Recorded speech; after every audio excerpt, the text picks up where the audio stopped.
Now we have our final award, and that's for our elected official of the year, local elected official of the year. And the winner this year is the, what is it, the Mayor Pro Tem or the Vice Mayor? Well, Mayor Vice. No, Mayor Pro Tem. Mayor Pro Tem of Desert Hot Springs, Karl Baker Jr. And Pat Hammers is the city clerk, will help say a few words about Karl Baker Jr. I put his bio out on the internet. I know he did a lot with Life Lobby and with the No LaRouche campaign in 1986. He's done a lot for civil rights. He's done a lot for the environment. He's done a lot for equality. He's for peace. And he's really made a big difference in Desert Hot Springs the short time he's been on the council. And we were very impressed with the roundup they had out there to try to get some of the people that had outstanding warrants, bring them into justice. If they're innocent, let them prove their innocence, but at least let the justice system work. And that was probably the thing that enabled him to win this year, because he did that so marvelously. And he's a wonderful leader, and let Pat Hammers now tell the rest of the story. Well, I'm Pat Hammers, and I'm the city clerk in Cathedral City. I'm an elected official. And for months and months, Desert Hot Springs was without a city clerk who had been on her second maternity leave in 18 months. And she left in August, and she hasn't come back yet.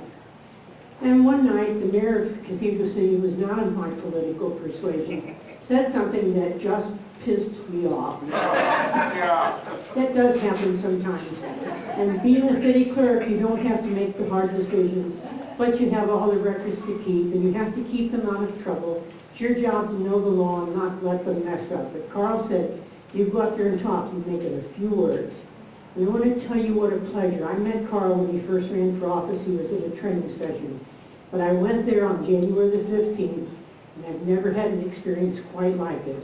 This is a great small city, north of the 10, who deserves the respect of everyone in this room. Mr. Baker, who is of my political persuasion, and his wonderful mayor, Yvonne Parks, have agreed to disagree and to support that city, and they've done an outstanding job. They just passed a utility tax when it's unheard of, passing a tax. And I was in Chicago, and I looked it up on the computer at 1 o'clock in the morning, and I'm very, very proud to have worked with them. I've also worked with another wonderful Mayor Pro Tem, and that's Mr. Pettis when he was Mayor Pro Tem for a period of time. And he and I have been friends now for at least 6 out of the last 7 years. And I have great respect for them, but I have a tremendous respect for the small city of Desert Hot Springs and their leader, Karl Baker.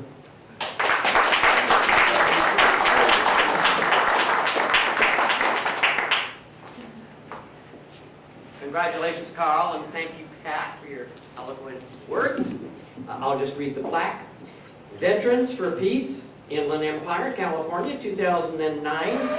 Elected Official of the Year, Karl Baker Jr., Desert Hot Springs City Council. Thank you for your tireless efforts to improve the city and for the cause of peace and equality in the Coachella Valley. Thank you so much.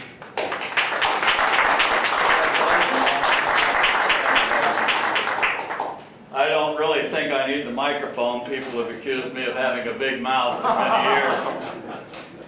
I also intend to be quite brief because I know the mind can absorb what the butt can endure.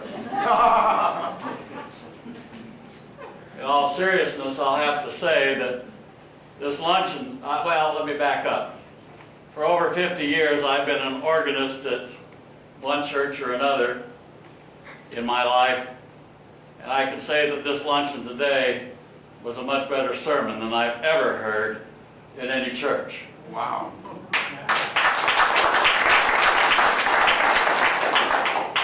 When I came out in the mid-'80s, divorced, realized I had been living a lie, one of the first things I did was jump in with both feet to the Life Lobby, and that was my first introduction to gay politics. And gay politics is no different than any other kind of politics. But the Life Lobby was formed because there were some reactionary Republicans who are introducing legislation in the state legislature to quarantine anyone who is HIV positive and put them in the camps like they did the Japanese in World War II. Some of you aren't old enough to remember that. We successfully fought that. We brought along, the Life Lobby has been responsible for a lot of services for those with AIDS. My job today is to be a peacemaker in Desert Hot Springs.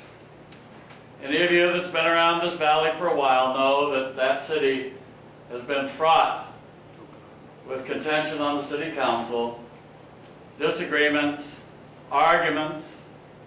We had 10 city managers in as many years. We had 8 police chiefs in as many years. But now I can honestly say that I am part of a team.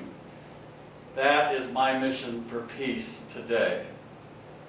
And we are moving forward with a positive attitude and with a lot more harmony than we've ever seen in that city before. It's indeed an honor to receive this. I'm honored. As Carla said earlier, I'm humbled. You wonder what you really did to deserve something like this, because it's just all a part of living life for my fellow men. Thank you.